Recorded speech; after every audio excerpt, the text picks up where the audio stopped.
So what's up mga guys, welcome back again to Richard Kabili Vlog. And today, meron tayong gagawin tutorial about sa ating AdSense sa US tax.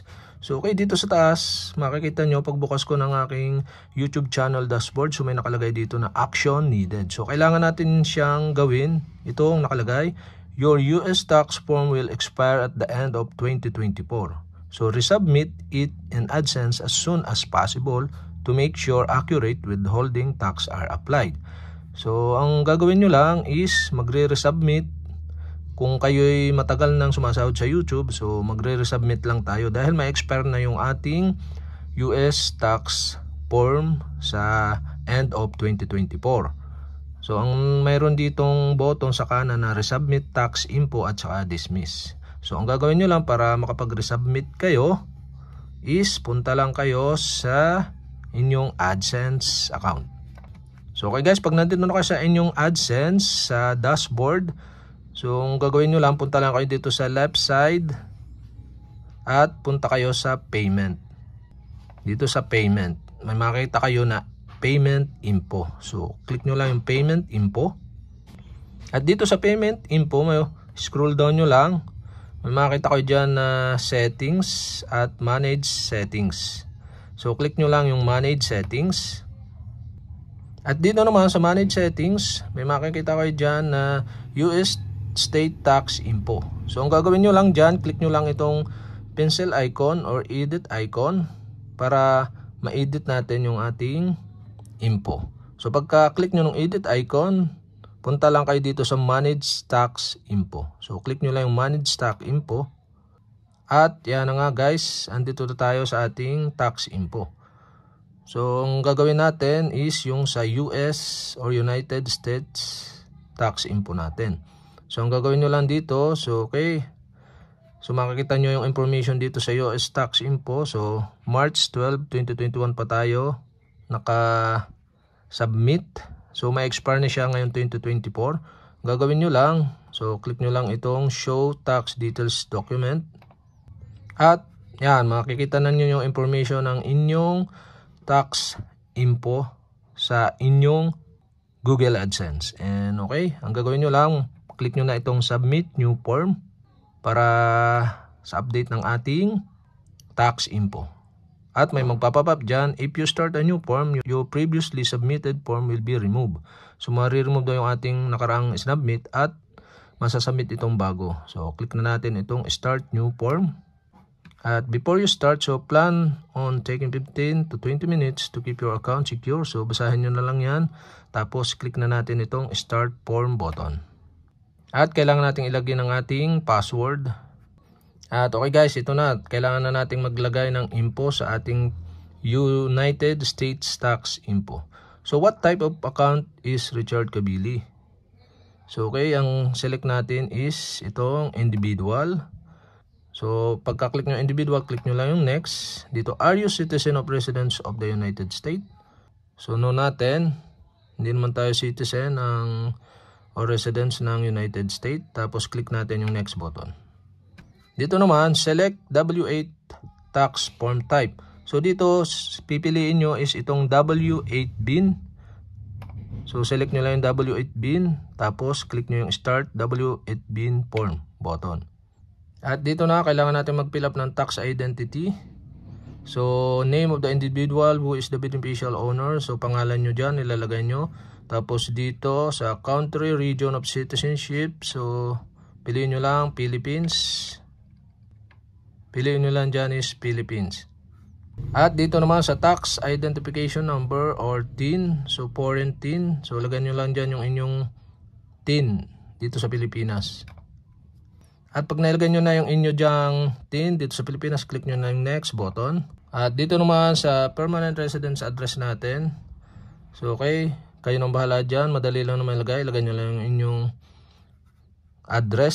So dito sa country region, Philippines. Tapos street address, city, postal code, province, yan.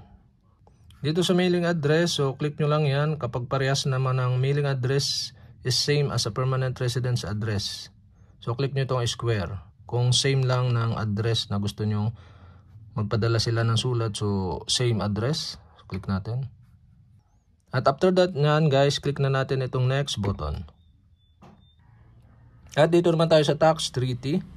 So are you claiming a reduced rate of withholding tax treaty? So dito pipiliin nyo is, click nyo dyan yung yes. Tapos residents of the following country within the meaning of the income tax rate. So okay, check nyo tong box. Tapos select nyo yung country. Select nyo Philippines. Tapos after nan, special rate and condition dito. Check nyo to lahat na box, itong tatlo. Yan, check nyo. Pagka check nyo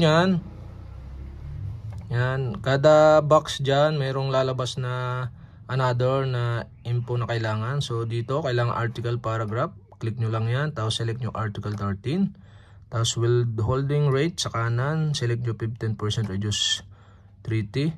Tapos ito, check nyo to itong box sa baba. Tapos dito naman sa ikalwa, ganun din. Article 8 paragraph 1. Withholding rate 0% reduce treaty. Tapos check ulit yung box. Ito naman pangatlo, ganun ulit. Article 13 and paragraph 2A. Withholding rate with 15% reduce treaty. Tapos check ulit yung sa baba. So okay, after nyan guys, click nyo na yung next button. Tapos ganito lalabas sa tax treaty natin, certification, tapos tax treaty country Philippines, income tax service, article 8, 0%, 15%. Yan, ganyan ang lalabas dapat. Tapos dito naman tayo sa activities and services performed in the US. So okay, has Richard Gabili performed in activities and services of Google the future? So okay, you click natin yung no. Tapos I certify the service provider Google itself satellite. Then clicks na natin itong yes. Tapos dito naman sa tax reporting. So dito tayo sa go paperless recommended. So okay, after nyan guys, click na yung accept the paperless delivery agreement. Yan. Tapos next button ulit. Tapos dito naman sa document print. So yan, pwede nyong makita yung inyong info dito sa may kanan. Click nyo lang para lumaki pag gusto nyo tingnan. Tapos okay, click nito. I confirm that I have reviewed the general tax document of the best my knowledge and I believe they are true and correct and complete. And okay guys, click nyo na itong box. Check nyo. Tapos click nyo next button. Then dito naman tayo sa certify and sign tax form certification. So under penalties of perjury, I declare that. Ayan, agree that I will submit a new form for within 30 days. So okay. Under penalty of jury. So check nyo lang yan, tax form certification. Dito naman sa unchanged status affidavit, so wala naman tayong binago, so hindi na nyo lalagyan. Pag mayroon, so check nyo lang, pero sa atin hindi na natin kailangan. So dito your signature naman kasunod. So select lang natin dito yung yes, I am the beneficial owner, name in the tax identity section. So dito sa full legal name, so enter natin dyan yung name or automatic na nakalagay yung ating pangalan dito sa pinakang baba. At okay nga guys, sa pagka okay ng ating mga pinilapan at nasundan nyo na itong ating file. So okay, dito click na natin submit button. At a couple of seconds, so okay, titingnan natin kung ma-approve ba yung ating ating sinubmit. So seconds lang naman yan. So ito na guys, successful na, approve na yung ating W8 bin. So updated na siya guys. So September ngayon 16, 2024 ko siya Tapos expiration niya is makikita nyo dito.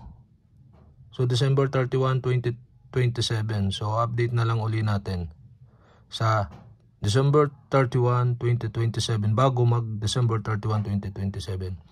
So ganun lang guys, kadali mag-update ng ating US tax sa ating Google AdSense. So okay guys, sana nakatulong ang video na to, at kapag hindi ko pa kayo subscriber, mag-subscribe lang kayo sa aking YouTube channel. At kung gusto nyo ng mga tutorial like this, so marami ako niyan sa aking playlist. Sama-sama lang yan, makikita nyo yung about YouTube tutorial for beginners. Okay guys, yun lang, and thank you for watching.